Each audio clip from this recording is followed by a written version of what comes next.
Halo guys, selamat pagi, siang, sore, ataupun malam, dimanapun Anda berada. Selamat bertemu kembali dengan saya, Warsoma Johan, guru matematika Pangbagerna Sebandung Raya. Selamat mengikuti video-video yang saya upload.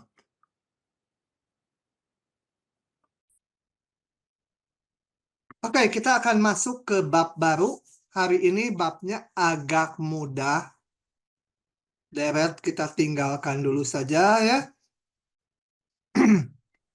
Nah, kita akan masuk ke bab yang namanya irisan kerucut, nanti disambung dengan persamaan parameter. Oke, apa yang dimaksud dengan irisan kerucut? Irisan kerucut adalah kurva yang terbentuk dari perpotongan antara sebuah kerucut, ini kerucutnya yang biru ini. Itu tolong mic-nya jangan dihidupkan. Ya, jadi perpotongan antara sebuah kerucutnya lengkap atas bawah ini corongnya dengan bidang datar. Coba kita lihat animasinya dulu saja ya.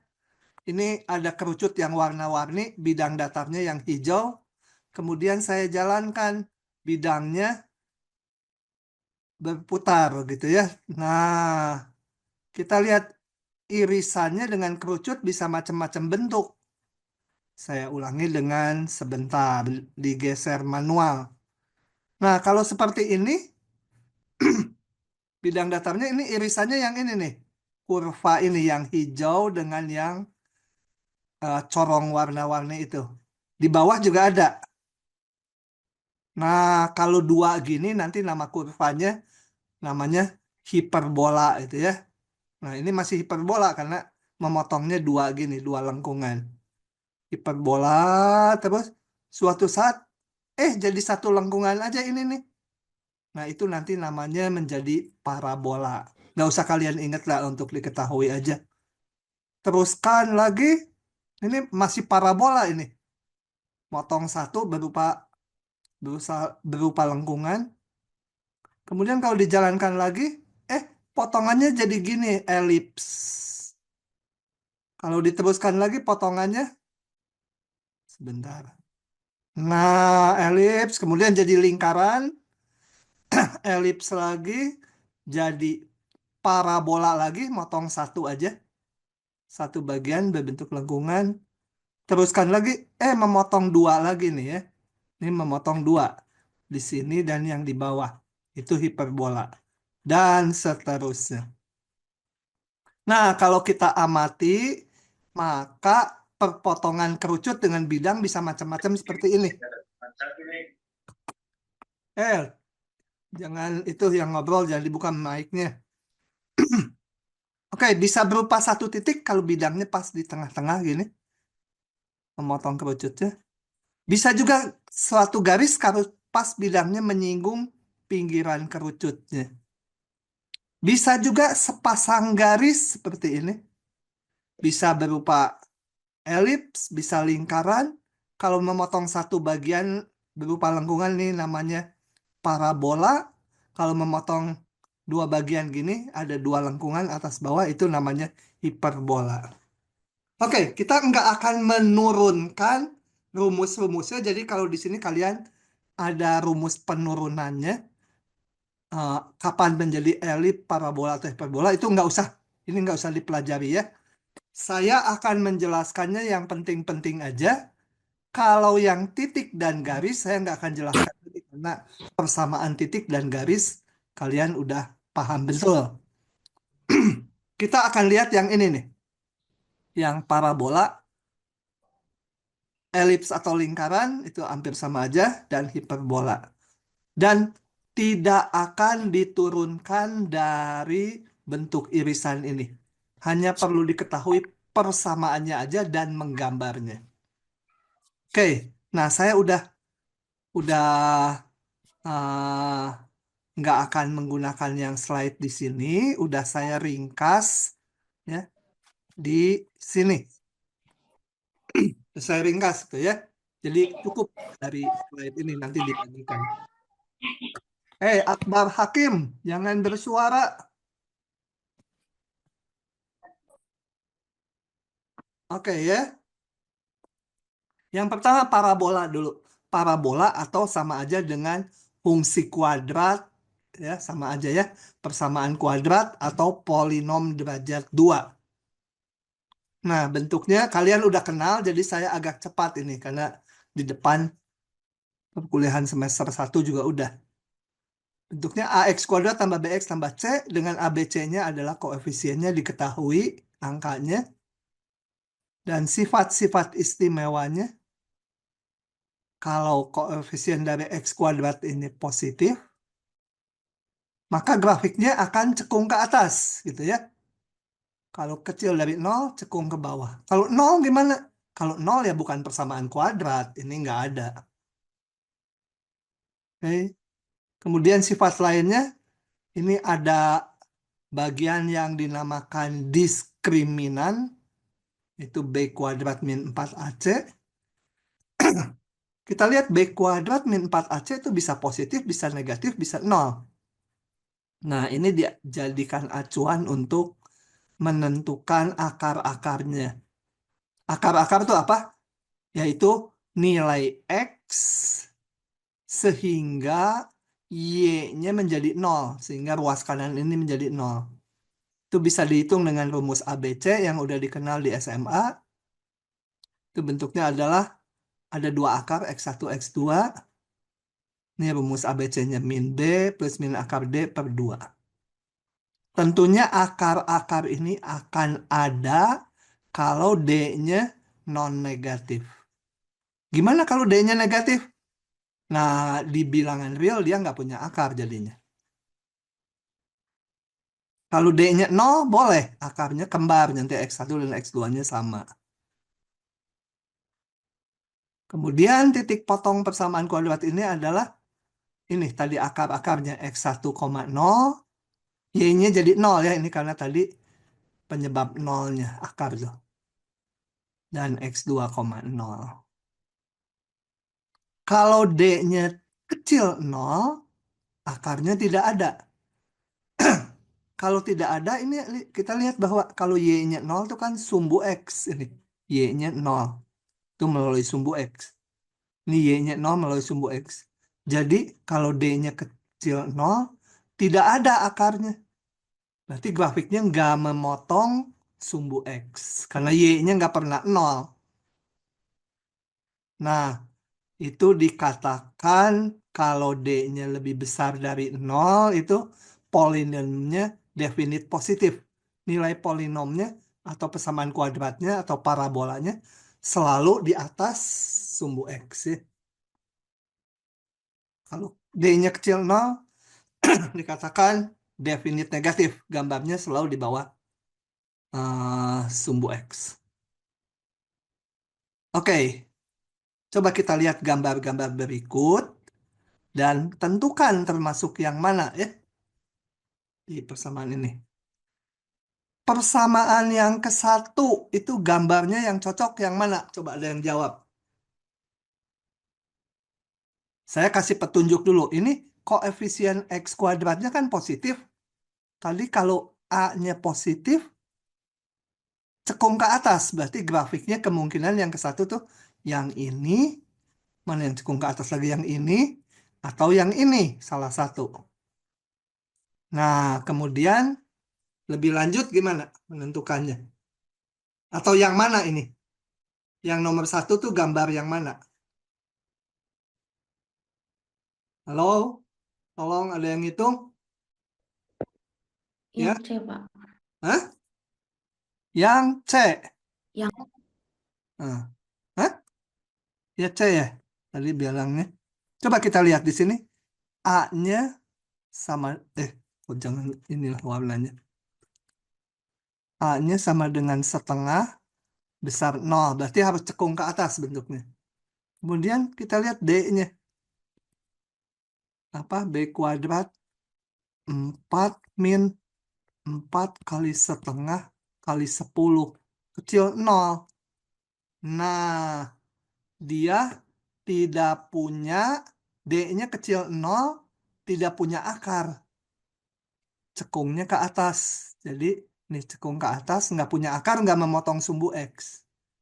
Jadi ini yang C ya. Yang C jawabnya. C gitu ya. Oke. Hmm. Kemudian yang kedua, yang mana coba? Yang kedua. Ini pasti cekung ke bawah karena negatif.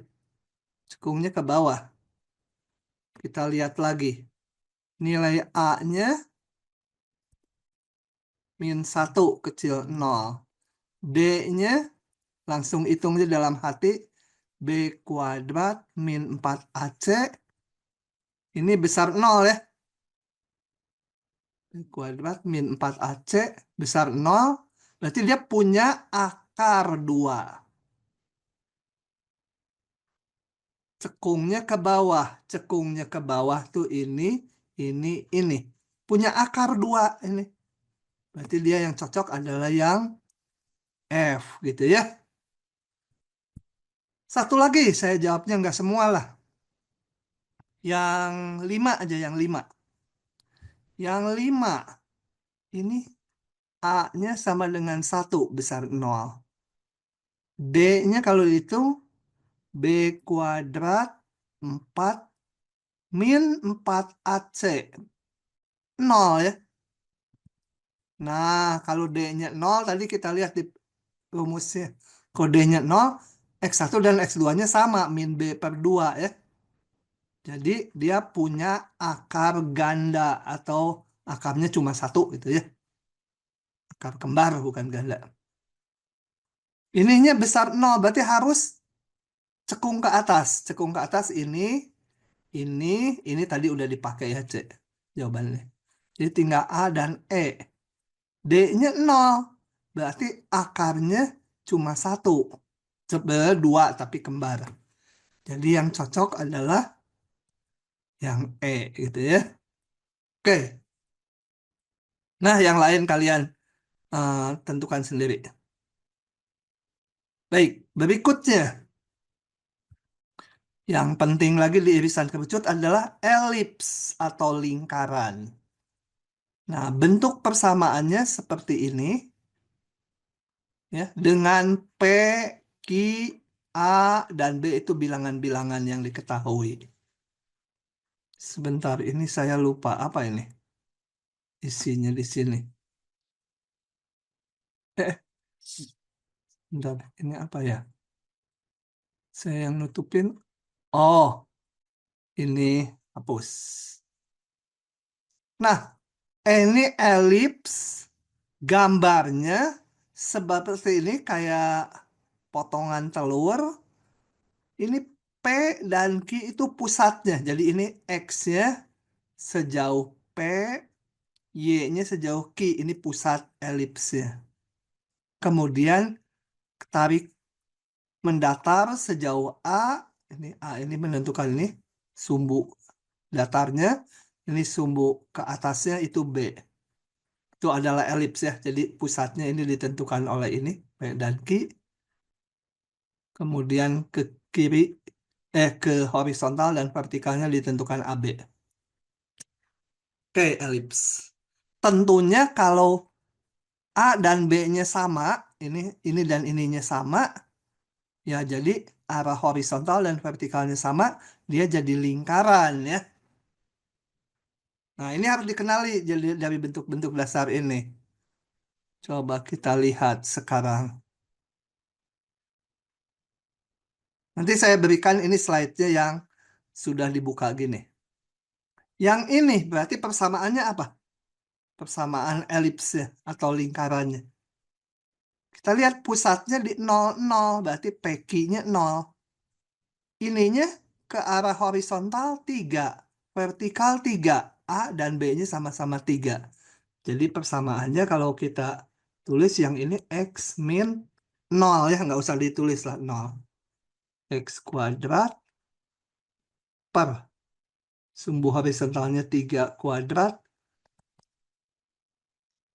Y kuadrat, Y min 0 kuadrat dibagi B-nya juga vertikalnya 3 nih. 3 kuadrat sama dengan 1. Boleh juga X kuadrat tambah Y kuadrat sama dengan 9 gitu ya. Yang tengah pusatnya di berapa ini? 2,1. Jadi persamaannya X min 2 kuadrat, itu sebagai P-nya 2 tuh. Kemudian jarak horizontalnya ini 3 juga nih. Jadi 3 kuadrat. Y min pusatnya Y-nya Q-nya 1. Jaraknya ini karena lingkaran itu kelihatan 3 juga ya. Jadi vertikalnya ini 3 dengan 1. Dan yang terakhir paling kanan adalah pusatnya di 0,0, arah horizontalnya 3. Dibagi vertikalnya 2. Gitu ya. Oke. Nah, yang mungkin agak baru ini yang namanya hiperbola. Sebenarnya udah pernah kita bahas. Oh ya, kalau ada pertanyaan silahkan ya, dipotong saja saya. Atau ada salah mungkin atau ragu. Nah, hiperbola ini bentuknya seperti ini. Atau seperti ini. Jadi kayak kayak elips, tapi salah satu negatif. Nah, ini hanya membahas yang hiperbola pusatnya di 0,0 ya. Nah, coba kita lihat berikutnya. Ini sebentar. Sebuah hiperbola, bedanya dengan parabola itu dia punya asimtot miring. Ya. Asimtot miring sebenarnya nggak masuk bahan, hanya untuk diketahui aja. Asimtot miringnya tuh kedua sepasang nanti. Ini punya asimtot miring sepasang, ini punya asimtot miring sepasang. Artinya ada garis miring yang didekati oleh kurvanya. Kalau X-nya menuju ke kanan terus atau ke kiri terus. Nah, asimtot miringnya baik yang persamaan kiri atau kanan sama-sama aja ini. Ya. Ada sepasang garis, jadi garis ini dan garis ini. Coba kita lihat konkretnya di gambar yang ini. Nah, jadi ini asimtot miringnya nih. Yang merah itu. Nah, grafiknya itu si hiperbola ini tuh kalau tidak seperti ini yang biru, atau yang seperti ini, membuka ke kiri kanan atau atas bawah. Coba yang kiri kita rumuskan. Yang kiri ini cocoknya dengan yang persamaan kiri atau persamaan kanan. Untuk itu kita lihat di sini. Kita lihat persamaan kiri paling sedikit atau yang nggak boleh nol mana? Kalau X-nya 0, nggak boleh karena ini jadi negatif sama dengan 1. Nggak mungkin. Jadi X-nya nggak boleh 0. Y-nya yang boleh 0. Kalau Y-nya 0, X-nya sama dengan, ya, ini saya tulis kalau X-nya 0, sorry, X-nya nggak boleh 0. Kalau Y-nya 0, saya dapat X kuadrat per A kuadrat sama dengan 1. Atau X kuadrat sama dengan A kuadrat. Diakarkan X-nya sama dengan plus min A. Nah, X-nya plus min A. Y-nya 0. Y-nya 0 itu sumbu X. X-nya ini plus min A. Dalam hal ini berarti 2 nih. A-nya itu ya. Nah, jadi yang ini gambarnya yang ini. Ya. Saya akan hapus ini dulu. Jadi ini persamaannya yang ini. X kuadrat per A kuadrat min Y kuadrat per B kuadrat sama dengan 1.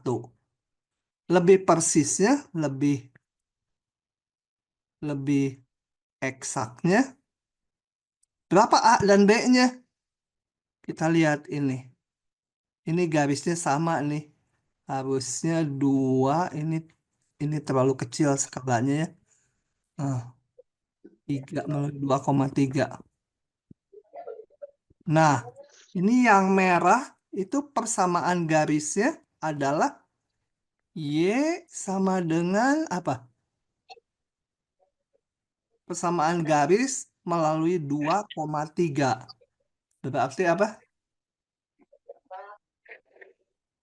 3 per 2X gitu kan? Bayu, jangan ngobrol. Bayu. Gitu kan? Kalau X-nya 2, Y-nya 3. Kalau X-nya 0, eh, apa? Kalau Y-nya, betul nggak ya 3 per 2X? Kan kemiringannya itu beda Y dibagi beda X. Betul ya 3 per 2X. Nah itu adalah tadi ini. Menentukan B dan A-nya. Jadi lebih persisnya ini samanya X kuadrat. Jangan merah. X kuadrat per A-nya mana? A-nya yang bawah ini. 2 kuadrat ditambah Y kuadrat per 3 kuadrat sama dengan 1. Ya, yang ini. Sebenarnya duanya mah langsung. Ini kalau memotong di 2 pasti X kuadrat per 2 kuadrat. Nah, yang kiri. Coba yang kiri. Yang kiri itu kita lihat ini. Kenapa yang ini? Karena kita lihat kalau Y-nya 0, kalau Y-nya 0 tuh ini nggak ada, nggak mungkin. Ruas kiri negatif, ruas kanan 1, nggak mungkin. Yang boleh itu X-nya 0. Ngobrol aja, Nicholas. Jangan ngobrol. Nah, lain kali yang ngobrol ditendang keluar. Nah, ya. Jadi X-nya tadi jadi lupa. Y-nya boleh 0 nggak? Kalau Y-nya 0 tadi berarti ini negatif, ini 1 nggak mungkin. Yang boleh 0 X-nya. Kalau X-nya 0 artinya apa? X sama 0 itu kan sumbu Y. Kalau X-nya 0, Y-nya menjadi plus min B. Ini nih. Ini B-nya itu 3-nya itu. Jadi persamaan hiperbolanya pasti ini X kuadrat per berapa ditambah Y kuadrat per 3 kuadrat. Persis potongannya aja ini. Sama dengan 1. Nah, menentukan ini A-nya harus dari tali asimptotnya. Ini persamaan garisnya sama. Y sama dengan 3 per 2X. Jadi ini B-nya, ini A-nya. Karena asimptotnya ini B per A. Jadi A-nya adalah 2. Gitu ya. Oke, jadi diingat-ingat hiperbola ini dan hiperbola ini mana yang membuka ke kiri, mana yang membuka ke kanan. Itu perlu diketahui. Nanti di pembahasan fungsi dua perubah ini akan dipakai masalahnya. Kalau gambar hiperbolanya belum bisa, nggak bisa menggambar bentuk ruangnya nanti. Ya. Tapi kalau lupa ya direka-reka kayak saya tadi ini. Mana yang nggak boleh nol? Oh, X-nya nggak boleh nol. Berarti Y-nya yang nol. Y-nya nol tuh. X-nya berapa? X-nya A sama min A. Nah ini X-nya A sama min A. Jadi membuka ke sana. Asimptotnya nggak terlalu perlu ya. Untuk kuliah kali ini. Nah, kalau hiperbola ini tadi saya putar sebesar 4 eh 90 derajat. Betul nggak ya? Salah ya. Saya putar sebesar 45 derajat ya. Ini harusnya sebesar 45 derajat. Maka kalau yang ini diputar 45 derajat, sudut kalau positif tuh ke sana yang hitungnya berlawanan jarum jam. Ini yang biru menjadi di sini dan di sini. Ini kalau diputar 45 derajat menjadi ini. Yang ini kalau diputar 45 derajat, ini aja yang ini dulu, dia menjadi kurva di sini. Salah ya. Salah saya. Jadi kalau diputar 45 derajat, yang ini menjadi yang bawah ini ya. Betul ya. Kalau yang ini diputar 45 derajat, menjadi ini. Bayangkan aja ini diputar. Kalau 45 derajat yang di sini, ini biru sini, menjadi di sini. Yang biru sini menjadi di sini. Oke, Pak ini izin bertanya. persamaannya. Yang ini adalah kalian udah kenal sama di depan, yaitu X, Y sama dengan min K. Dulu kita udah pernah bahas X, Y sama min 1. Kalau yang di sini X, Y sama dengan K. Nah, persamaan ini juga persamaan hiperbola. Ya. Aslinya hiperbola tuh yang bentuk kuadrat ini. Tapi setelah diputar 45 derajat, nanti bisa berubah jadi yang ini atau ini. Pak Rotas izin bertanya, Pak.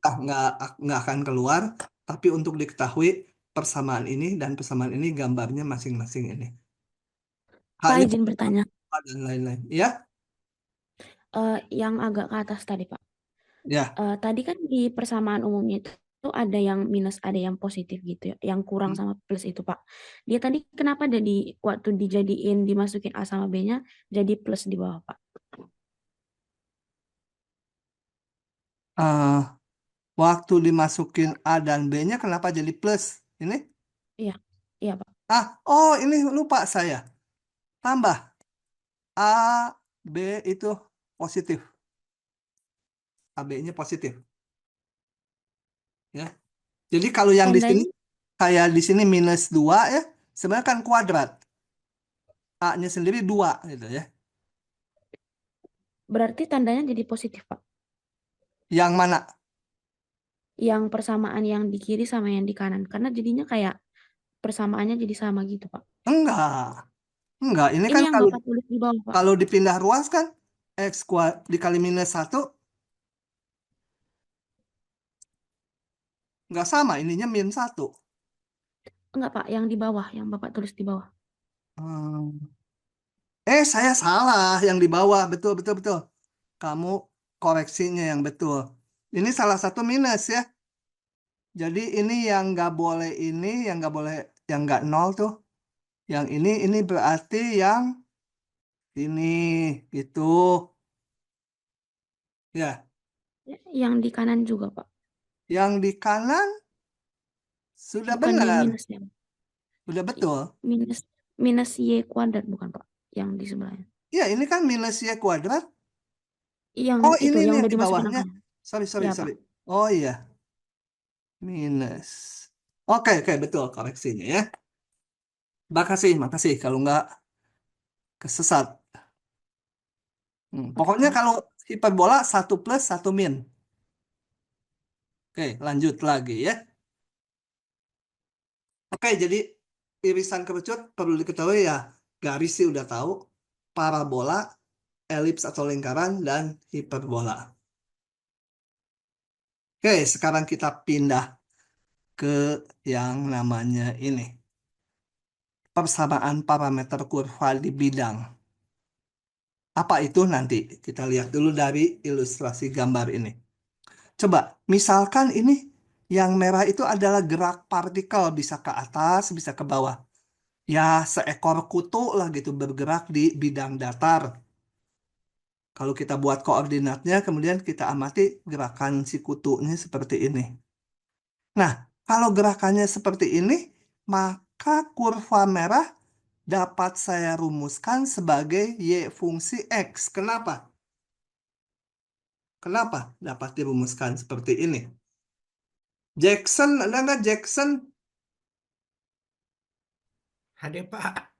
Nah, kenapa ini dapat dirumuskan sebagai Y fungsi X? Alasannya apa? Karena kan kalau kita lihat kan ini kan satu X itu bisa itu cuman satu itu kan itu kembali lagi ke itu definisi fungsi itu. Nah, Jadi ya, kalau ya, cukup satu lah. X itu Satu X itu dapatnya cuman satu Y bisa ya. ke satu Y. Tapi Nah, di satu Y bisa menerima dari banyak X gitu. itu mah biarin aja, nggak disyaratkan sebagai fungsi. Fungsi mah pokoknya satu X harus satu Y. Bahwa Y yang sama dipakai beberapa X, gitu, nggak masalah. Nggak. Iya, maksudnya satu Y ini yang Hmm, tiga yang satu garis lurus yang mendata tuh kan satu hmm. Y ya. Itu Ya, bisa dipakai sama banyak X. Boleh. boleh. Ya, kalau fungsi boleh ya, Y fungsi X. Kalau yang kanan, gerak partikelnya gini. Tak, tak, tak, sini, muter sini, muter lagi sini. Nah, ini baiknya pakai panah ya, supaya jelas gerak partikelnya. Ini gerak partikelnya bisa aja dari sini ke sini juga. Tapi kita bikin ke sana aja lah. Ini tidak dapat dirumuskan sebagai Y fungsi X karena apa? Ada titik X, Y-nya bisa banyak tuh. Ada 3 Y-nya. Nggak boleh, nggak bisa jadi fungsi. Gitu ya. Jadi ini tidak dapat dirumuskan sebagai Y fungsi X. Nah, tapi kan kalau kita nanti mau mengamati gerak partikel di bidang, bahkan nanti kalau udah vektor, kita mengamati gerak partikel di ruang, bayangkan seekor lalat gitu bergerak di ruang, kan kurvanya bisa macam-macam. Nggak selalu bisa berbentuk fungsi. Seekor kutu bergerak di bidang datar, bisa seperti ini. Nah, tapi kita perlu nanti untuk merumuskan apa? Bagaimana kemiringan gerak dia dan sebagainya. Ya. Maka dibuatlah yang namanya fungsi parameter sebagai berikut. Nah, dibuat gini. X-nya, komponen X-nya dinyatakan sebagai fungsi T. Komponen Y-nya dinyatakan juga sebagai fungsi, jangan F, F lagi. Sorry. Ini G. Nah, gitu ya. Jadi X dan Y-nya dinyatakan sebagai masing-masing fungsi. Dengan T-nya itu bilangan real atau sebagian dari bilangan real, tergantung soalnya nanti. Dan T-nya disebut parameter. Kalian jangan tanya, jadi parameter sama variabel bedanya apa? Ya, kayak variabel juga gitu ya. Dianggap sama juga boleh. Nah, selanjutnya, titik-titik X, Y ini digambar misalnya ini. X-nya sekian. Kemudian Y-nya sekian. Ya, X1, katakan Y1. Nah, setiap titik X pasangan X, Y di kurva, kita nyatakan sebagai pasangan FT, GT. Gitu ya. Jadi bukan Y fungsi X sekarang. X-nya fungsi dari T, Y-nya fungsi dari T. Gitu. Nah, itu disebut eh, apa persamaan parameter dari kurva di bidang dengan parameternya T. Dengan cara ini, yang ini nanti bisa dinyatakan sebagai pasangan fungsi parameter. Nanti kita lihat di contohnya ya. Oke, supaya tidak distorsi, saya hapus dulu yang tadi ya. Intinya setiap titik pada kurva titik X, Y dinyatakan sebagai ini pasangan dari fungsi F dan G. Nah, untuk memahaminya kita lihat contoh berikut. Contohnya, diberikan persamaan parameter X-nya ini. Ini yang saya sebut FT di atas ya. X-nya fungsi T, Y-nya juga GT. Fungsi T. Dengan dibatasi T-nya dari min 2 sampai 3. Nah, pertanyaannya, tentukan persamaan Kartesiusnya. Persamaan Kartesius itu maksudnya persamaan yang udah nggak ada T-nya. Hanya menghubungkan X dan Y aja. Jadi T-nya harus dihilangkan. Lalu gambarkan. Ya. Jadi kalau mau menggambarkan, ya kita nyatakan persamaan dalam X, Y itu. Karena di gambarnya T-nya kan kayak ini nggak, mana T-nya? Nggak kelihatan T-nya. Kalau udah digambar. Nah, caranya ya kita eliminasi T-nya. Dari yang mana? Ya ini aja paling gampang. T sama dengan Y plus 3. Nah, nanti T sama Y plus 3 itu menggantikan yang di sini. Kita lihat. Nih. Oh ya udah tadi. Y dari yang ini. Ini. Jadi T sama dengan Y plus 3. Masukkan ke persamaan yang X. Masukkan X-nya menjadi ini X-nya. T-nya diganti dengan Y plus 3. Hitung, percaya aja nanti ketemunya ini ya. Nah, ini gambarnya apa? Gambarnya adalah ini hiperbola. Hiperbola kan persamaan kuadrat cuma terbalik variabelnya. Parabola, Hah? Eh, parabola, parabola. parabolanya. Parabola bukan hiperbola. Gambarnya parabola. Nah, betul si Jackson ya. Terima kasih koreksinya. Gambarnya adalah parabola tapi terbalik X dan Y-nya. Jadi dia parabola membuka ke kanan atau ke kiri. Oke, kita lihat gambarnya. Coba saya gambar. Ini parabolanya. Bisa ya menentukan akar-akarnya, puncaknya. Dan ini membuka ke kanan karena koefisiennya positif. Nah, parabola gitu. Ini titik potongnya dicari. Pakai rumus ABC atau ini difaktorkan. Ini apa ya? Kalau nggak saya faktorkan ya. Oh ya ini. Ini saya faktorkan. Jadi ketemu akarnya adalah ini. Akarnya disumbu Y karena ini terbalik kan. Parabolanya membuka ke kanan. Dia ini min 5, ini min 3. Ini berarti min 5, ini min 3. Harusnya persisnya 0,-5, 0,-3. Tapi kalau disumbu ya cukup itunya aja. Udah betul belum ini gambarnya?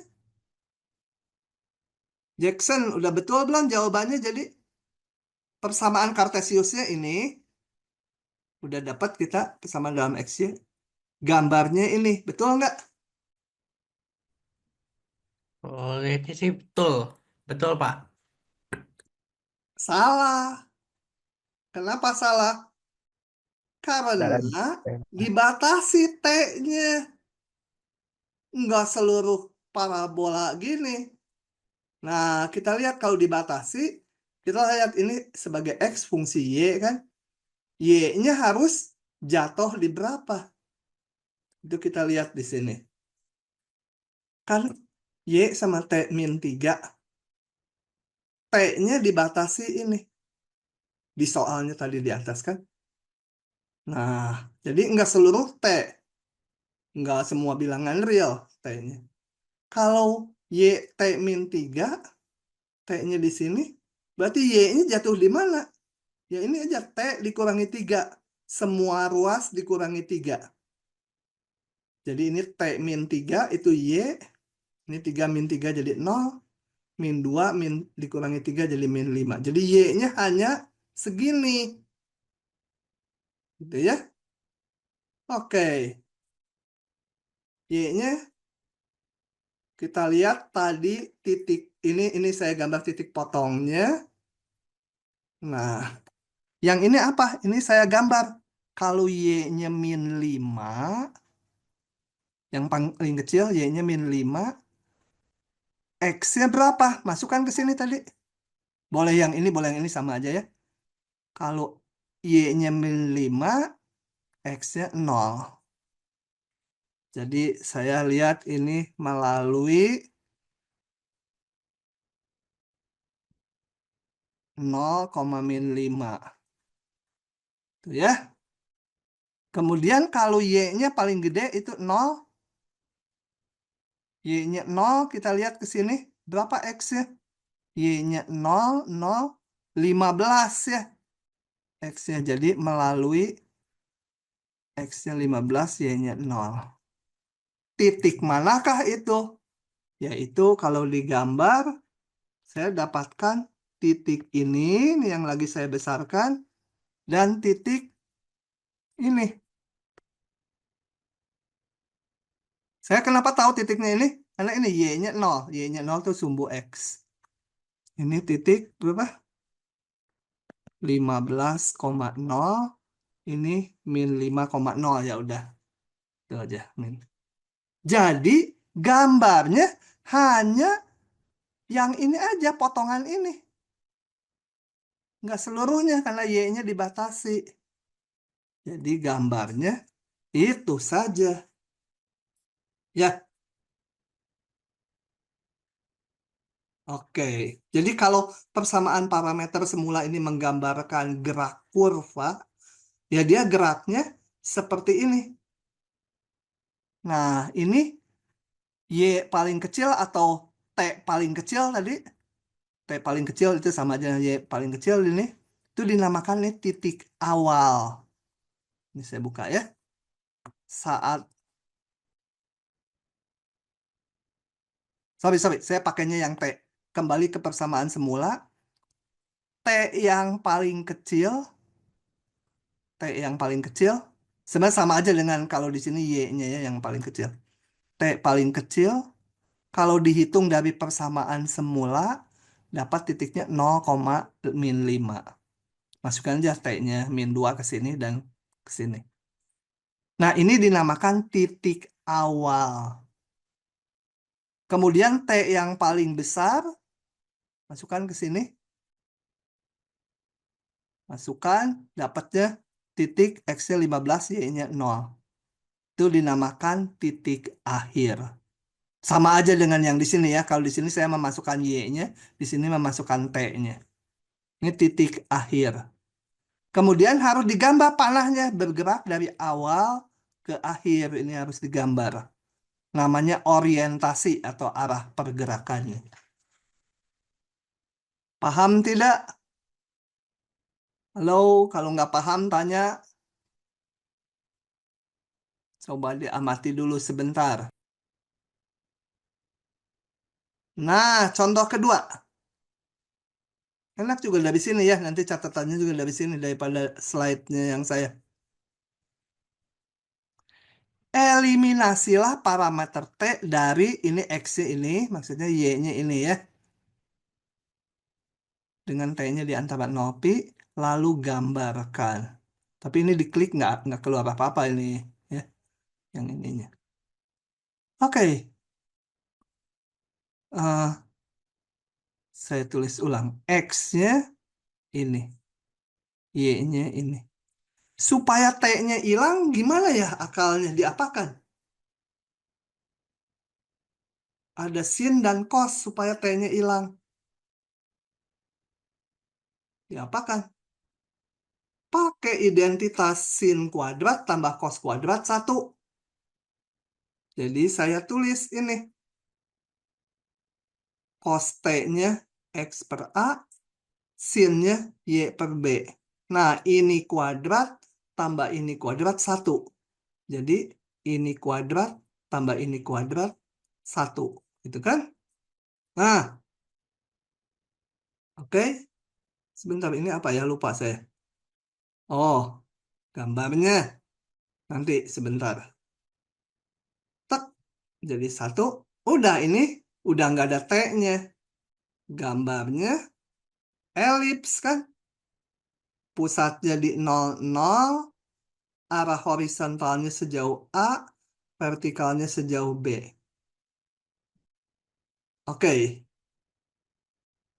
begitu? Apakah udah benar, Jackson?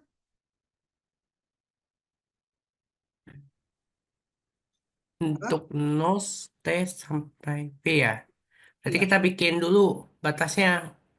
Nah, awal sama akhirnya kita bikin dulu ya. Jadi, kita lihat T-nya antara 0 sampai Pi. Sebentar, sebentar. Oke ya. Jadi kita lihat dari sini,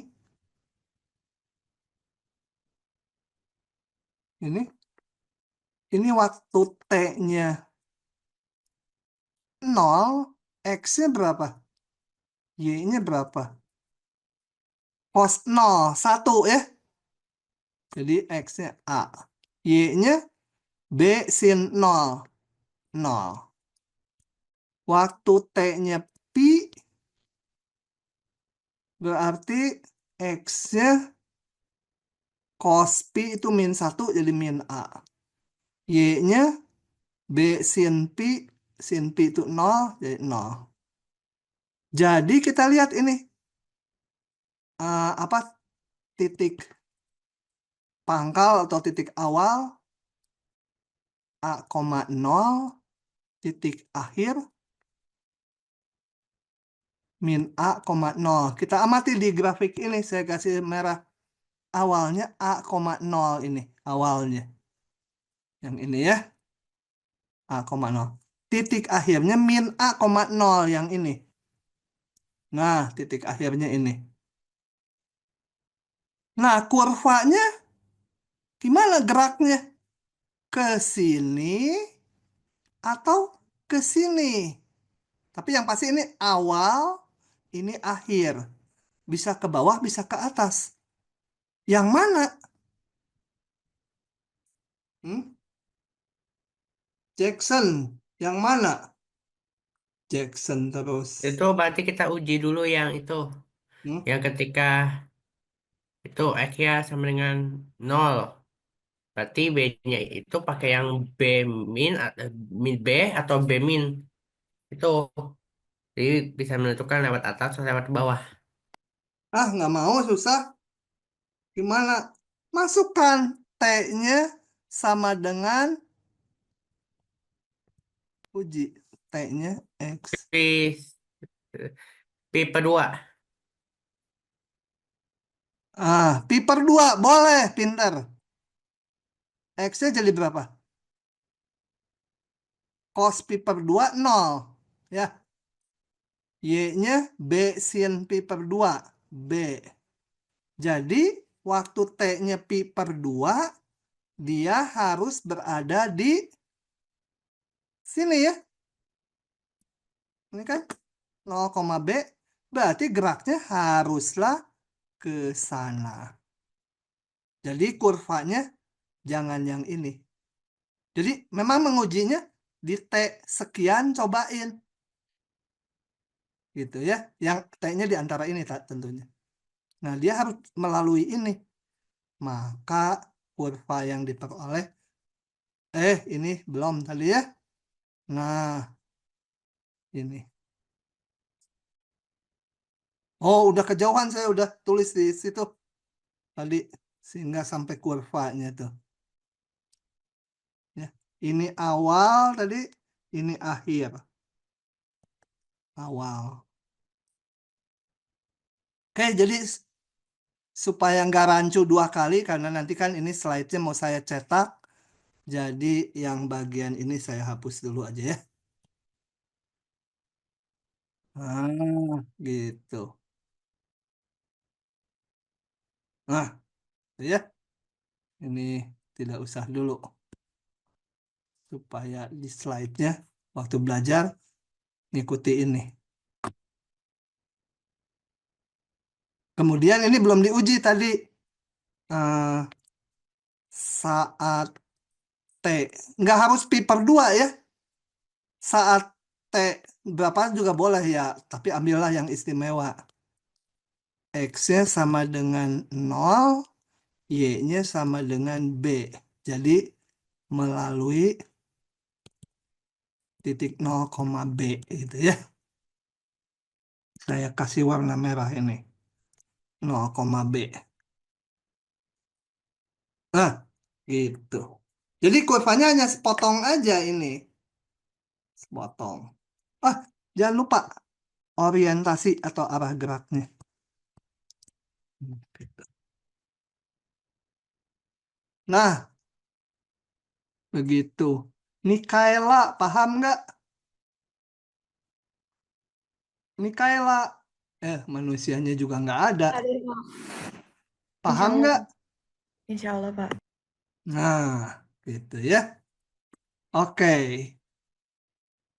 Kita akan sekarang sampai ke kurva yang aneh. Persamaan parameter. Ini udah 2 contoh tadi ya. Ingat kalau ada sin cos, tekniknya ini ya. Cos kuadrat tambah sin kuadrat sama 1. Kalau ada tangan sama sekan, sekan kuadrat min 1 sama tangan kuadrat. Ya, pokoknya disitulah kalau trigonometri. Sekarang ada yang aneh. Yang namanya sikloid. Gitu ya. Nah, sebuah roda jari-jari A mengeliling sepanjang sumbu X. Bayangin aja roda mobil gitu atau ban motor gitu ya. Saya akan lihatkan dulu animasinya. Ah, ini. Nah, ini rodanya gitu ya, jari-jarinya nggak digambar. Yang biru ini roda. Awalnya ini titik paling bawah saya amati, sebutlah titik P gitu ya, ini titik P. Kalau roda menggelinding ke kanan, maka titik P akan langsung berada di kanan atau agak ke kiri dulu. Artinya, sebentar. Titik P-nya akan seperti ini atau geraknya titik P langsung ke sana gitu ya. Lihatin lagi animasinya. Jadi ini titik ini nih jejaknya titik P ini akan seperti ini atau seperti yang kanan. Jackson, hmm? Mana Jackson? Ada Pak. Ini kalau roda ini digelindingkan ke kanan, titik ini kalau diikuti jejaknya akan seperti ini atau seperti ini. Yang kanan. Nggak ke kiri dulu. Enggak. Karena rodanya udah menggelinding dulu ke kanan. Iya, kalau kayak gini berarti nanti kalau kita naik mobil, mundur dulu baru maju gitu ya. Biasanya kalau yang zaman dulu orang belajar mobil manual, masukin gigi, ngelepasin itunya apa persnelingnya nggak pinter, jadi mobilnya gejrek gitu mati, mundur terus maju dikit. Nah, untuk ngamatinya saya jalankan. Nah, titik ini jejak titik paling bawah diamati ini. Coba ini habis bensin, kita ulangi ya.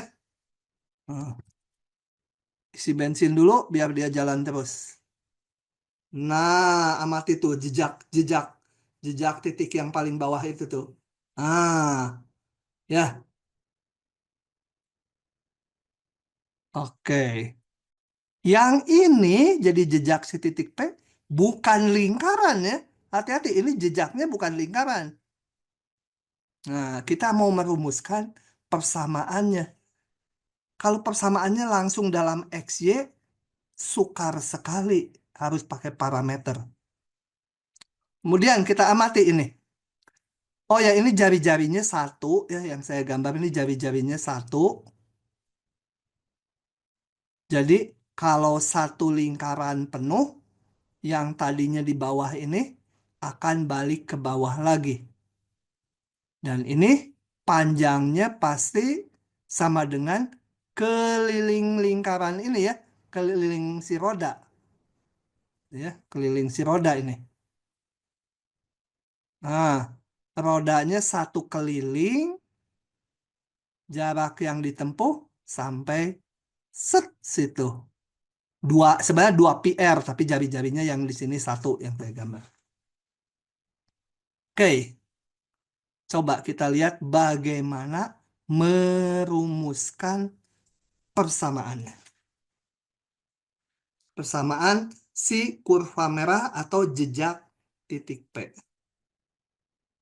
Kenapa ini penting? Karena di fisika ini hebat sekali nih benda yang lengkungan ini tuh punya keistimewaan. Nanti di bawah ya.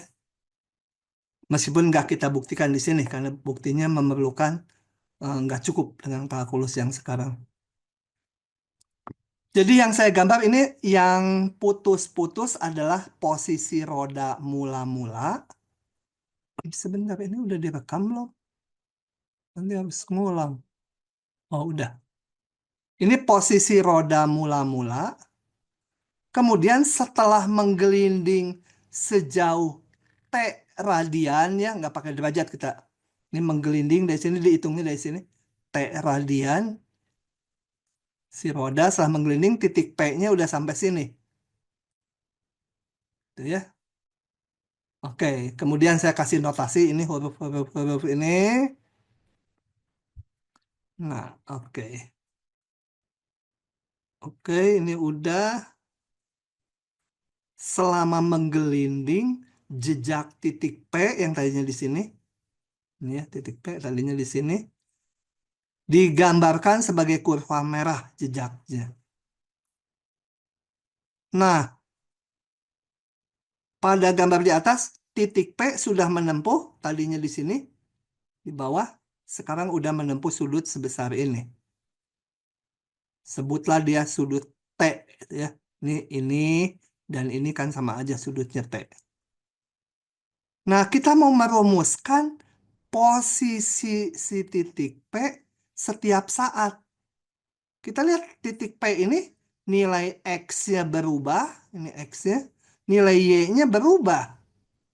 Jadi P saya tuliskan koordinatnya atau posisinya setiap saat adalah X, Y, dan X, Y-nya ini posisi si titik P bergantung sudut tempuhnya ya.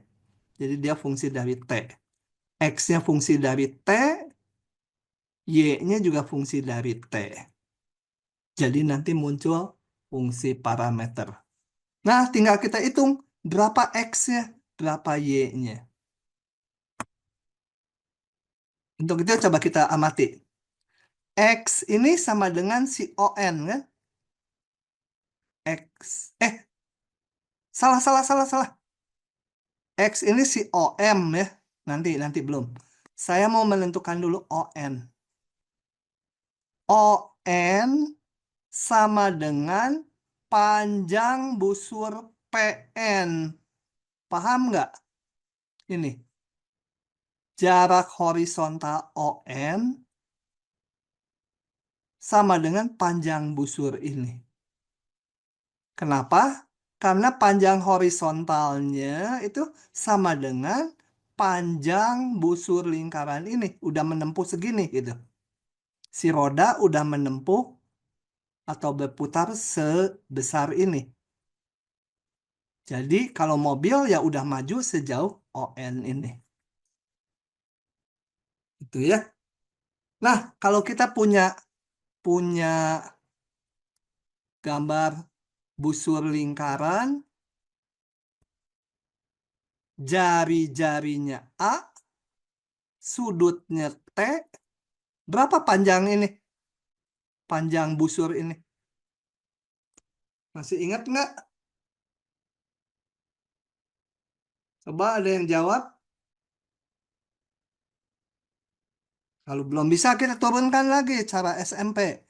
Kalau sudutnya sama dengan 2pi, satu lingkaran penuh, berarti busurnya itu satu lingkaran penuh kan? 2pi R kan? 2pi A, jari-jarinya A. Kalau T-nya setengahnya sebesar pi, jadi T-nya itu 180 derajat, busurnya setengahnya ini, pi A. Kalau sudut tempuhnya si T-nya sebesar setengah pi, setengah dari ini sudutnya, ya busur lingkarannya juga setengah dari yang atas. Jadi kalau sudutnya sebesar theta, ya ini tinggal lihat rumusnya, tinggal theta A. Jadi kalau ini sudutnya T, jari-jarinya A, ini tinggal A kali T atau T kali A. Nah inilah panjang busurnya ya. Kenapa A kali T? Jadi panjang busur PN sama dengan AT. Itu sama dengan panjang horizontal ON, jarak yang udah ditempuh. Nah, dari situ saya sekarang si P ini tadi komponen X-nya adalah sejauh OM. Ini X ini sama dengan OM. Dikasih mutlak karena jaraknya OM.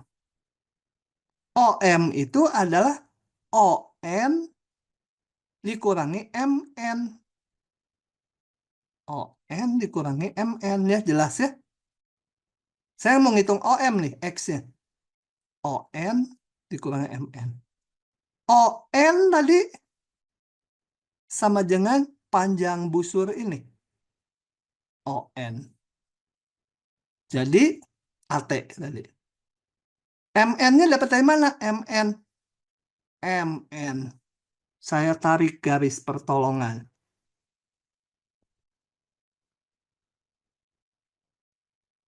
Oke. Jadi sudut yang ini nih itu adalah sudutnya berapa? T dikurangi pi per 2, betul? Ini T tadi semuanya T. Yang ini aja berarti T dikurangi 90 derajat. Nah, sekarang MN, perhatikan segitiga yang ini nih.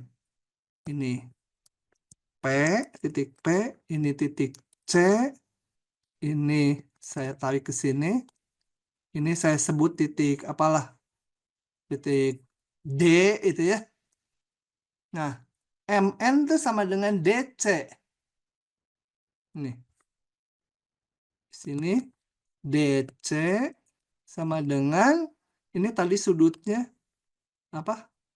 T min pi per 2 berarti jari-jarinya tadi A. Jadi DC sama dengan A sin T min pi per 2. Itu ya. Dimutlakan tapi. Oke. Nah, sin ini kalau kalian hitung sorry. Ini sudutnya bukan sin, cos ya. Cos, tolong diperbaiki kalau salah. Cos, karena cos T min pi per 2 adalah DC dibagi A. Jadi DC-nya A.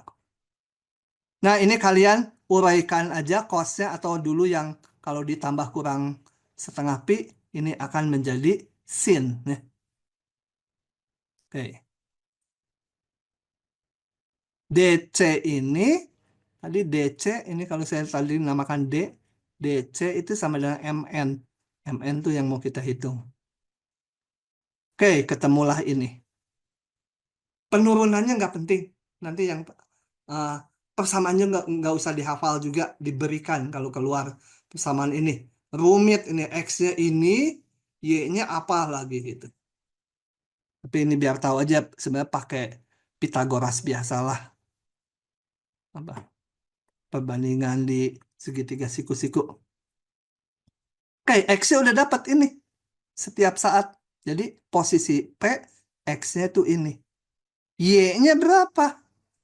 Y-nya itu tinggi PM ya. Y-nya itu tinggi PM mau kita hitung. Y sama dengan PM atau MP ya, MP. Sama dengan NR. Nah, NR ini sama dengan NC ditambah CR. NC ditambah CR. NC ini jari-jarinya. Ini. CR kalau kalian hitung ini CR. CR itu sama dengan ini ya. Kalau di sini PD. CR. Sama dengan PD. Nah, kalau dihitung itu akan dapat minus dari A cos T. Kayak tadi aja pakai perbandingan ini. Sehingga didapat Y-nya sekian. Dengan demikian saya dapat persamaan parameter dari lintasan jejak titik di lingkaran ini adalah ini. X-nya sekian, Y-nya sekian. Lupa ininya nggak apa-apa. Dan ini lintasannya dinamakan sikloid. Kenapa namanya ini? Jangan tanya saya juga heran. Nama kok sikloid gitu ya. Oke, jadi kurva yang merupakan jejak dari roda atau lingkaran itu namanya sikloid. Kalau udah sampai ujung ini, berarti udah satu lingkaran. Ya, kalau udah sampai ujung titik P-nya, balik lagi ke bawah. Berapa ini panjang yang ditempuh? Panjang yang ditempuh sama dengan keliling lingkaran ini. Ya, panjang yang ditempuh adalah 2pi kali jari-jari lingkaran. Oke, itu sikloid. Nah, Pak, mau ya, tanya, ini bukannya yang Y itu harusnya A tambah A cos T ya? enggak, nanti dapatnya minus. Dari mana minusnya? Sok jalanin dulu. Kenapa gitu ya? Sok dicari kenapa?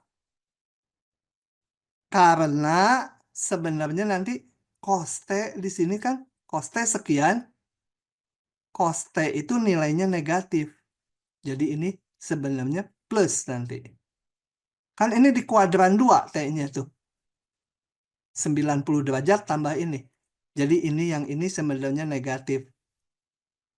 Kalau lihat ini seperti, oh ini dikurangi sesuatu gitu ya. Padahal kan tadinya harusnya ini tambah ini panjang garis. Panjang garis ini tambah panjang garis ini. Kok jadi dikurang? Karena yang ininya nanti negatif. Rada nggak kelihatan ya. Jadi jangan dibayangkan koste-nya positif. Enggak. Koste-nya negatif. Jadi sebenarnya ini ditambah panjang dari ini. Nah, periksa lagi Jackson sendiri. Paham, Pak. Nah, yang istimewanya lagi gini, sekarang kurva sikloid tuh. Kalau ada benda, ini katakan tanah. Lu TPM gimana ya? Kenapa Bernardus? Maaf Pak, tadi kepencet Pak. Kepencet. Oh. Ya, kalau ini tanah, di sini ada sebuah benda mau diturunkan ke posisi di sini.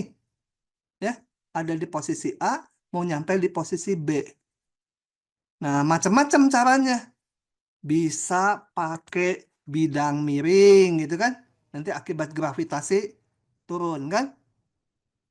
Bisa juga saya bikin di sini sebuah kurva gitu ya. Warna hijau aja. Saya bikin aja kurva gitu. Atau busur lingkaran. Nanti dia bergerak bendanya sepanjang busur lingkaran sampai di B. Nah, yang istimewanya itu dari titik A sampai titik B supaya waktunya secepat mungkin, jadi T-nya seminimum mungkin waktunya seminimum mungkin, paling cepat kalau busurnya ini berupa sikloid. Waktu tempuhnya akan minimum kalau ini dibentuk kurva yang berbentuk sikloid. Kita nggak bisa buktikan saat ini. Perlu ilmu yang namanya kalkulus variasi. Kalau di fisika mungkin di tingkat 2 mungkin dibuktikan gitu ya. Bahwa akan mencapai minimum T-nya kalau kurvanya sikloid. Sekarang kalian percaya aja. Yang kedua, ini saya gambarkan lewat animasi. Sebentar. Yang ini, oh ya betul ini. Gini, hebatnya sikloid ini kalau kurvanya bukan busur lingkaran ya, sikloid tadi jejak ban tadi. Ada dua benda di sini dijatuhkan. Boleh mana yang lebih besar, mana yang lebih kecil, nggak pengaruh. Kita gelindingkan, maka akan nyampe bawah secara bersamaan. Dari posisi manapun. Jadi, kalau ini bendanya satu di sini, satu lagi katakan di sini yang biru nih, udah deket bawah sekali. Dilepaskan. Maka waktu tempuhnya mencapai ini, titik paling bawah itu akan bersamaan. Nggak bergantung posisi awal benda. Itu berlaku kalau gesekan diabaikan, hanya pengaruh gravitasi aja. Gitu ya. Ya, itu istimewanya sikloid. Sehingga itu berguna untuk bikin jam lingnong ini. Nih. Kalau kalian yang punya jam-jam yang dari Swiss, kan ada jam yang lingnong gitu tuh. Bandulnya pakai bandul. Makin panjang tali penghubungnya, makin mahal jamnya. Jamnya ada di atasnya ya. Nah, kalau yang dulu itu jamnya, ini saya jalanin terus kasih bensin dulu. Ini kalau zaman dulu itu caranya di atasnya yang ada jarum jamnya itu ada puteran manual pakai per. Ada kuncinya krek krek krek krek krek krek di itu nanti dia bisa jalan, ada yang harus tiap hari, ada yang cukup seminggu sekali tergantung konstruksi pernya diputarnya. Nah, kalau pernya akibat ini gerak ini lama-lama udah mau habis putarannya, kan simpangan bandulnya juga makin pendek gitu ya. Kalau yang biru ini mungkin baru diputar per jamnya, dia simpangannya gede. Kalau udah mau habis putarannya, mungkin kayak yang hijau, simpangannya kecil, makin lama makin kecil, nanti berhenti kalau nggak diputar lagi.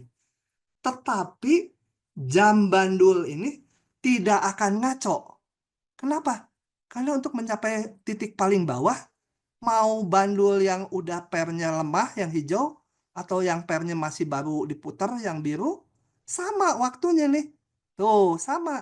Jadi, nyimpang dari kiri ke kanan, balik lagi ke kiri, waktunya sama-sama 1 detik. Jadi, pernya udah mau habis pisan, simpangannya tetap 1 detik. Dari kiri ke kanan, ke kiri lagi. Sampai tak habis putaran pernya, ya udah itu sih. Udah berhenti. Sehingga jam ini akan sangat akurat.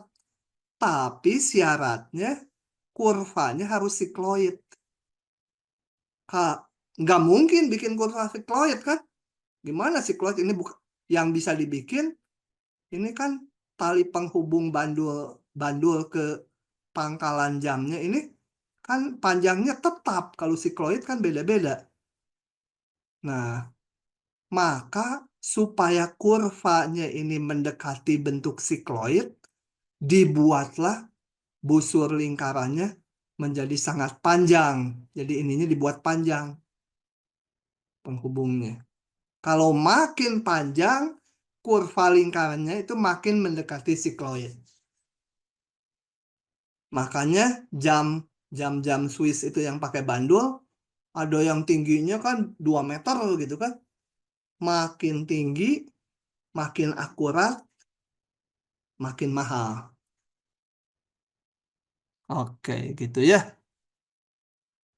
Ah, itu istimewanya sikloid. Semua nggak bisa kita turunkan saat ini. Memerlukan yang namanya kalkulus variasi. Tapi akan kita pakai di soal sih. Oke, berikutnya. Sebelum soal-soal. Nanti kita bahas 3 soal udah gitu udahan. Nah, kalau kita punya fungsi parameter seperti ini, ingat kalau kita gambarnya kan hanya di bidang X, Y, kayak mana contoh yang tadi. Nah, ini gambar-gambarnya tadi. Kalau udah digambar di bidang X, Y kan nggak kelihatan T-nya ya. Yang elips juga sama ini. T-nya udah nggak kelihatan. Hanya kita tahu T paling kecil menghasilkan titik awal, T paling besar menghasilkan titik akhir. Nah, ini gambarnya. Tapi nilai T-nya nggak kelihatan. Yang kelihatan hanya hubungan X dan Y-nya. Nah, sekarang saya pengen menghitung kemiringan dari kurvanya. Kalau kemiringan dari kurva, ini adalah nilai ini, dy dx. Bagaimana menghitung dy dx? Dari persamaan parameter gini. Nah, untuk menghitung dy dx, nggak bisa langsung karena x-nya fungsi t, y-nya juga fungsi t. Maka digunakanlah rumus ini. dy dx sama dengan dy dt. Kenapa di dy dt-in dulu? Karena y hanya bisa diturunkan terhadap t, dia fungsi t. Dibagi dx dt. X juga diturunkannya terhadap t. Nah, itu adalah untuk mencari kemiringan garis singgung dari kurva yang awalnya dalam bentuk persamaan parameter gini. Ya, ini dy dt, berarti y diturunkan tuh ini g aksen dibagi f aksen. Kita lihat. Bagaimana turunan duanya? Nanti kita lihat di soal. Oke, kita lihat contoh-contohnya. Kalau kelewat, kecepatan, tolong bilang ya. Kalian kalau nggak bilang kan saya nggak tahu itu. Karena saya belum jadi paranormal gitu ya. Ya, nggak jadi paranormal lah. Nanti itu ditentang sama si pesulap merah. Nah, soalnya. Tentukan d2y dx kuadrat dari persamaan parameter ini. X-nya 5 cos T, Y-nya 4 sin T. Tentunya kalau mau menghitung turunan 2, harus ngitung turunan 1 dulu. dy dx dulu ya. Coba kita lihat. dy dx, rumusnya tadi adalah ini. Saya salin saja. dy dt per dx dt. Ini seolah kalau dicoret dt-nya menjadi dy dx sendiri. Kenapa diturunkan terhadap T? Karena Y-nya diketahui fungsi T. X-nya juga fungsi T. Jadi harus diturunin terhadap T. dy dt berapa? Ini turunin terhadap T. 4 cos T. Dx dt min 5 sin T. Sama dengan, ya udah sederhanakan aja. Kotangannya. Oke, biar aja di dy dx-nya dalam T. Ya, X-nya juga dalam T, Y-nya dalam T. Ya turunannya juga dalam T. Biarin aja. Oke. Kemudian turunan 2-nya. Ingat ini. Turunan 2Y terhadap X adalah turunan 1. Turunan 1. Ini kan turunan 1 diturunin lagi terhadap X. Betul? Ya. Turunan Dulu 2 tuh terhadap X. D-nya DY. DY per DT. Eh, Hah? Ntar yang mana yang ditanyain? Yang hijau ini? gak jadi, Pak. Nggak jadi. Si Jackson nih. Nah, ya. Turunan 2Y terhadap X adalah turunan 1Y terhadap X diturunin lagi terhadap X. Gitu ya. Supaya tidak banyak coretan karena nanti ini udah rada rapi. Nanti saya bikin PDF-nya. Nah, DY dx di mana? DY dx ini. DY dx ya ini. Nggak bisa kita turunin terhadap X lagi. Jadi nggak bisa gini. DY dx itu kan tadi min 4/5 kotangan T. Mau diturunin ke X? Nggak bisa. Karena ini fungsi T. Maka ininya diturunin dulu terhadap T lagi. Ya, dibagi dx dt. Gitu ya. Paham ya? Kenapa ini nggak diturunin langsung terhadap X? Nggak bisa, ini fungsi dari T. Jadi ini harus diturunin dulu terhadap T. Kalau terhadap T ya dx-nya juga harus diturunin dx dt. Gitu. Supaya seolah-olah kalau dicoret, balik lagi ke yang kiri. Gitu ya. Nah, oke. Selanjutnya tinggal ngitung aja. Ini dx ini tadi ini turunin terhadap T.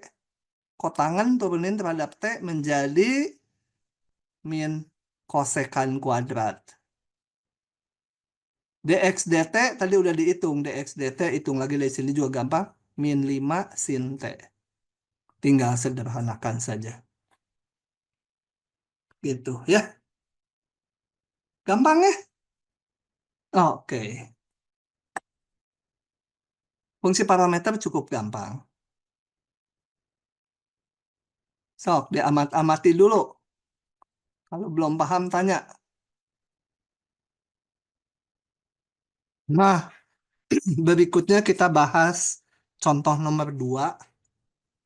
Ini diberikan fungsi parameter ini. X-nya sekian, Y-nya sekian. Nah, diminta menghitung integral ini. Nah, di sini kita lihat integralnya ininya dx gitu ya. Artinya apa? Artinya 1, 3 itu interval X-nya. Batas pengintegral X-nya. Kemudian di sini ada Y. Apakah Y ini boleh keluar? Kan integralnya hanya terhadap dx. Nah, di sini tidak boleh ya. Tidak boleh. Kenapa? Karena Y-nya tidak saling bebas dengan X. Ada keterkaitan. Lewat hubungan ini ya. X dan Y tidak saling bebas satu sama lain. Ada keterkaitan. Jadi nggak boleh Y-nya dikedepankan. Nah, untuk integral seperti ini, umumnya kita ngitungnya semua kita pindahkan dalam variabel T. Nanti dx-nya juga harus dalam dt. Ya. Oke, jadi ini.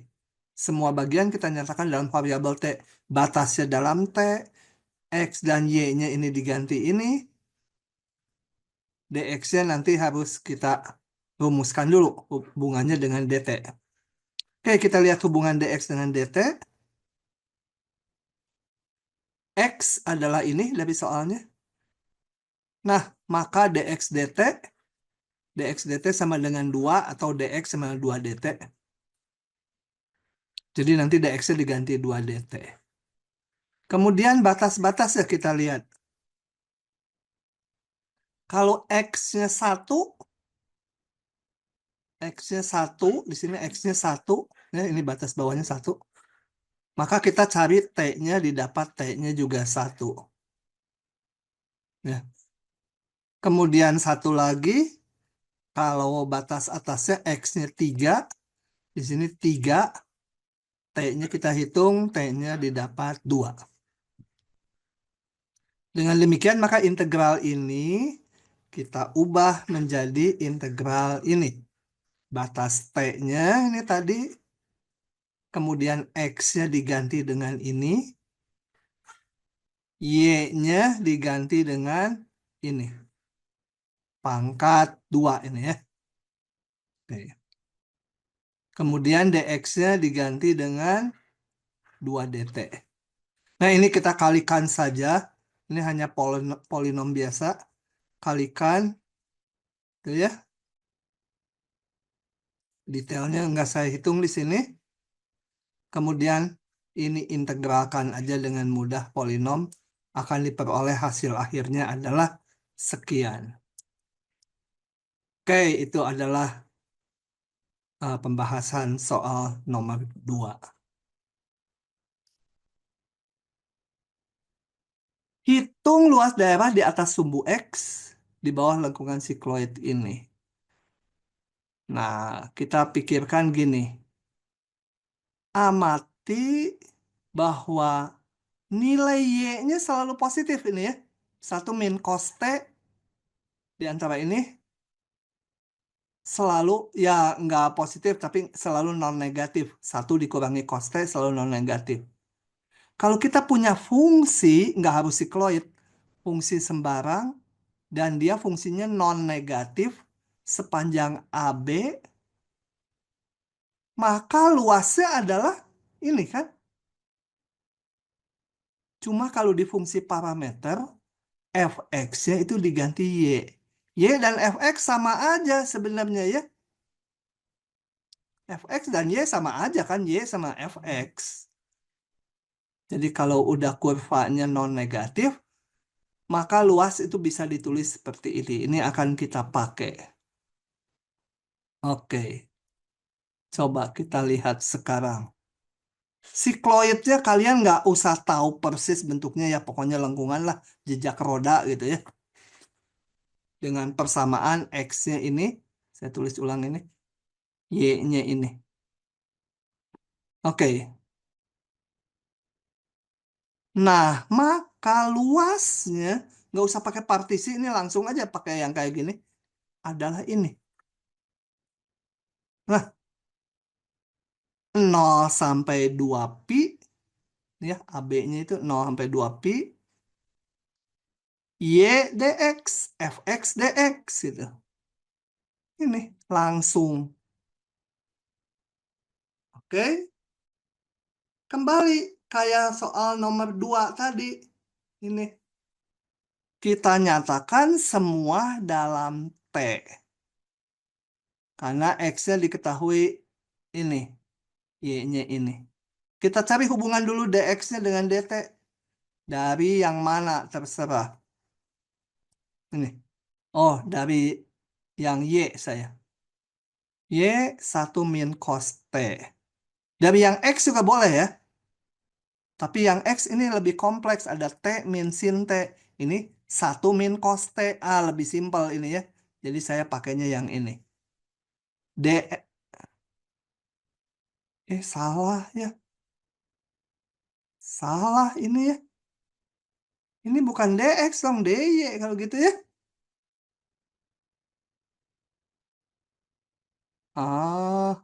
Salah nih. Sebel. Saya maunya DX yang diubah. Jadi salah nih. Salah. Saya punya X sama dengan T min sin T. DX sama dengan 1 min cos T dt. Wah, di bawah nanti kayaknya salah tuh. Kenapa nggak pakai yang Y? Nanti ininya DY dong. Harus DX. Tuh ya. Ntar amati dulu rekamannya jalan. Oh, jalan. Ini ya. Jadi nanti DX ini diganti ini. Kemudian, apalagi yang harus diubah? Ya udah, integralnya ini Y-nya ini diganti dengan 1 min cos T. DX-nya diganti ini. Batasnya jangan lupa. Ini batas X-nya 0. T-nya berapa? X-nya 0. Ini 0. T sama dengan sin T. Ya, T-nya 0 juga ya. 0. Kalau X-nya 2pi, 2pi sama dengan berapa T-nya itu? Min sin T. Berapa T-nya? Ini ketemu T-nya sebenarnya ujung aja udah. T-nya sama dengan 2pi juga. Karena ini 2pi, ini sin 2pi 0. Nah, gitu ya. Kebetulan jadi batasnya nggak berubah, tapi ini dalam T, ini dalam X awalnya. Sehingga menjadi integral, ini udah dalam T nih.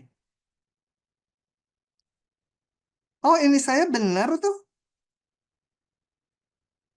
Ya, dx-nya ini, y-nya ini. Ini y-nya 1 min cos T, ininya dx-nya 1 min cos T dt. Nah, ini kalian kalikan, teknik integrasinya kalian udah tahu, hitung dapatlah. Itu. Selesai kuliah kita hari ini. Cuma tadi ada yang nggak kerekam, nanti saya lengkapi videonya. Coba diamati dulu, kalau nggak paham tanya sebentar.